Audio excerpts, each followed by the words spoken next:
নমস্কার সবাইকে।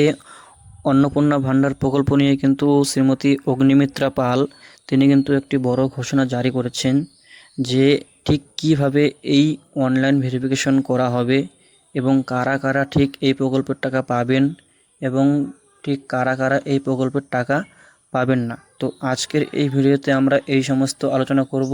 প্রথমেই আসা যাক যে আমাদের রাজ্যের উপমুখ্যমন্ত্রী অনলাইন ভেরিফিকেশন নিয়ে কি মন্তব্য করেছেন। তো দেখুন, তিনি কিন্তু স্পষ্টভাবে বলে দিয়েছেন যে যারা যারা এতদিন থেকে লক্ষ্মীর ভাণ্ডার পেয়ে এসেছেন তাদের নাম কিন্তু অন্নপূর্ণা ভাণ্ডার প্রকল্পে ট্রান্সফার করা হচ্ছে, অর্থাৎ তাদের নাম কিন্তু অন্নপূর্ণা ভাণ্ডার প্রকল্পে ট্রান্সফার করা হচ্ছে।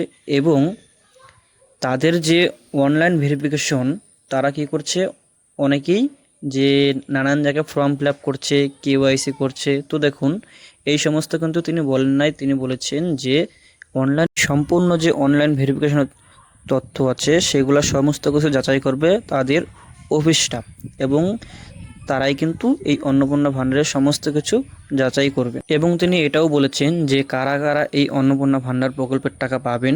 তো দেখুন, তিনি কিন্তু বলেছেন যে যারা এতদিন ধরে এই লক্ষ্মীর ভাণ্ডার পেয়ে এসেছেন তারা কিন্তু এই অন্নপূর্ণা ভাণ্ডার প্রকল্পের 3,000 টাকা করে পাবেন।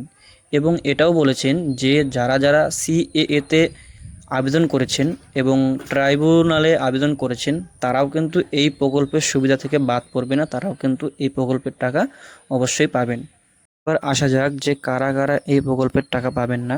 তো তিনি কিন্তু স্পষ্টভাবে বলেছেন যে যাদের নাম এসআইআরের লিস্ট থেকে কাটা গেছে, অর্থাৎ বাদ পড়ছে, তারা কিন্তু এই প্রকল্পের সুবিধা পাবেন না। তো এই ছিল আজকের আপডেট। তো ভিডিওটা যদি আপনাদের ভালো লাগে অবশ্যই লাইক শেয়ার করবেন, যাতে যাতে বাকিরা সবাই খবরটা জানতে পারে, এবং ভিডিওটি ভালো লাগলে অবশ্যই সাবস্ক্রাইব করতে ভুলবেন না।